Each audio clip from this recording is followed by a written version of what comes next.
Hello friends and welcome to my channel Iballdesigningdeveloper. So like you all know that previously on we have covered up many of the things using C++ and I hope you understand all the tutorials which we have covered up yet, because we have learned about many different things yet, like we have learned about arrays, loops, then we have also learned about break statement and more other statements as well. So previously on I was telling you about multi-dimensional arrays and I hope you understand that video. So in this video I will be telling you that what are structures in C++. Like there are different type of structures like we use in C++ of every topic. So I'll be telling you that basically if we are starting structures topic from a start, like from basics, so what are the things important in this topic and what are the elements we have to add when we are starting with the structure. So this video will be really different and very amazing video from the other videos which we have uploaded on this tutorial. So I hope you'll be enjoying this amazing structures video from start using C++. So if you understand this video and if you enjoy this tutorial here, so remember to hit a like to this video, and if you're new on this channel, want to see more videos like that, so remember to subscribe, and after subscribing hit notification bell as well so you can get the notifications of all my coming up videos which I will be uploading on this channel. So now what we are waiting for, let's move to computer screen and let's get started. So now here we are on the computer screen, and like I've told you in the start that today in this video I will be telling you that what are structures in C++, and we'll be understanding that basically how we work with the structures and basically how we use structures, all that things I'll be telling you in this video. So if we talk about structures, that what are structures and how we use it. So basically structures, also called as structs, are a way to group several related variables into one place. Each variable in the structure is known as a member of the structure. Unlike an array, a structure can contain many different data types: int, string, bool, etc. So means in short term, if we talk about a structure, so basically structure, which are also called as structs, they are the way of several related variables into one place, and each variable in a structure is known as a member of the structure. Means if I'm adding one structure in a variable of a structure, so it will be known as the member of an structure or of the structure. And unlike an array, a structure can contain many data types. Means if you talk about array cannot contain many different data type, but in a similar way if you talk about a structure, so structure can contain many different data types, and it can be any type of data type like int, string, bool, or etc. So you can use any type of data type in a structure, which is really good thing here. And if you want to create a structure, so to create a structure, use the struct keyword and declare each of its members inside curly braces.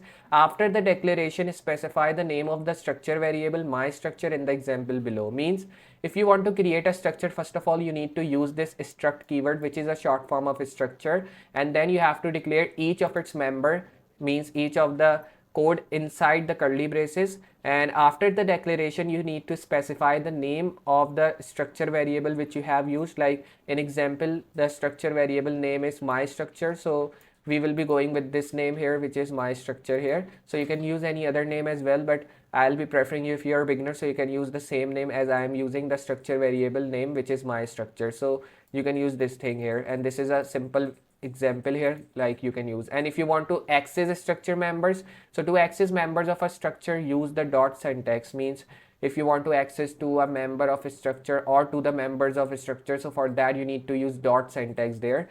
And this is the dot syntax, that how you can create a structure variable called my structure. Means the name of my structure variable is my structure. So to work with this, I need to create this program so that I can create a structure variable and I can assign the values to the members of this my structure variable here. And if you want to print the members of my structure variable, the name of your variable, or you can say the name of your structure variable, so you can just print it by using these things here. And if you want to do one thing, like if I want that one structure in multiple variables, like if I want multiple variables in one structure, so how we can do that? You can use a comma to use one structure in many variables. And like how you can use comma, like if I am using three structures, so I will be writing my struct1, means I will be giving the first name of my structure variable, then I'll be writing comma, and then I'll be giving the second structure name, then comma, and then you have to write third structure name. And remember one thing, in C++, when you're using a structure variable, so you can only use three structures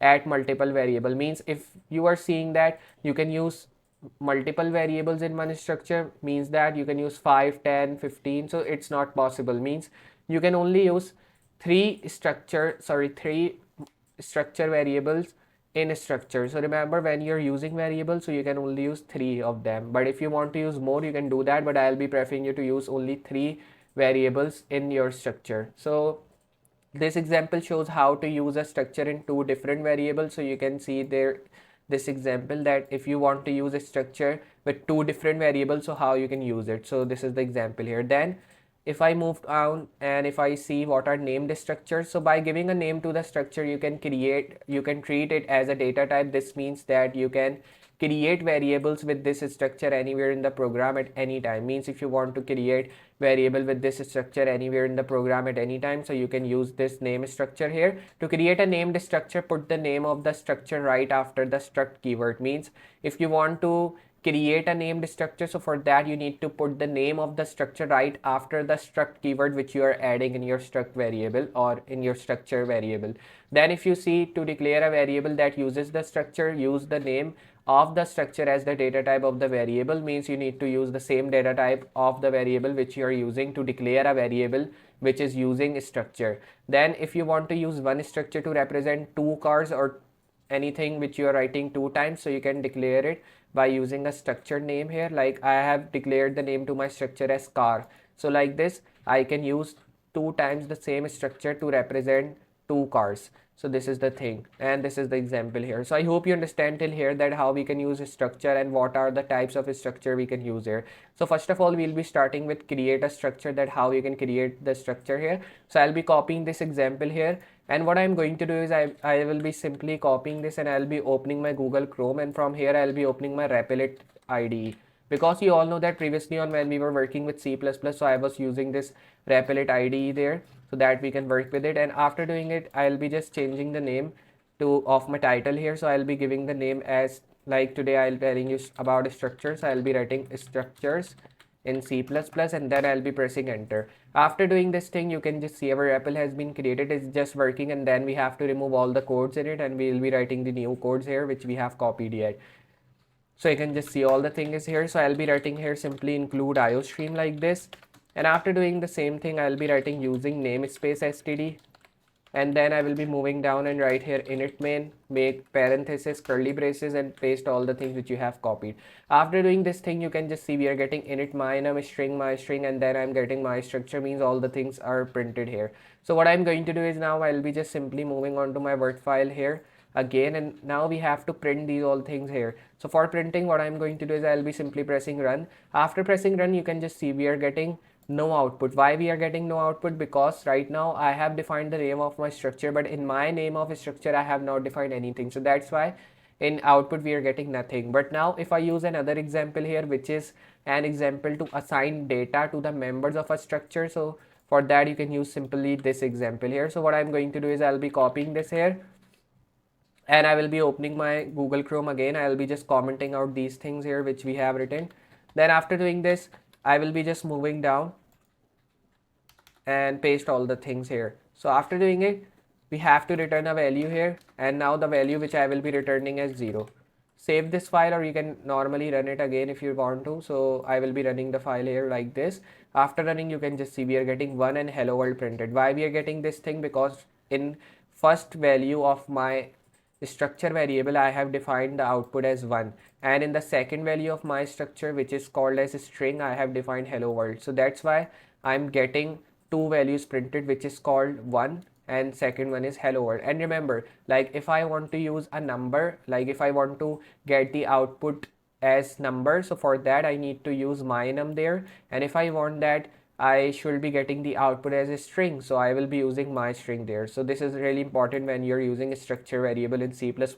If you're writing any number value, you have to write my num, and if you're using any string value to get the output, so you have to use my string after the name of your structure variable which you have created. Remember, use the same name which you have assigned at the top, so that you can start working with your structure variable. So like this you can use these things. So I hope you understand basically how we are using structure variables here in C++.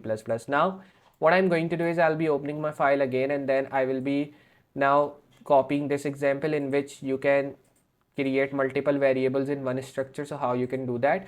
For creating this, I will be first of all copying this first example in which we are getting 3 variables created in one structure, and I will be now commenting out these things because now we have understand that if you want to get the output as number, so how you can do that, and if you want to get the output as a string, so what you have to do for that.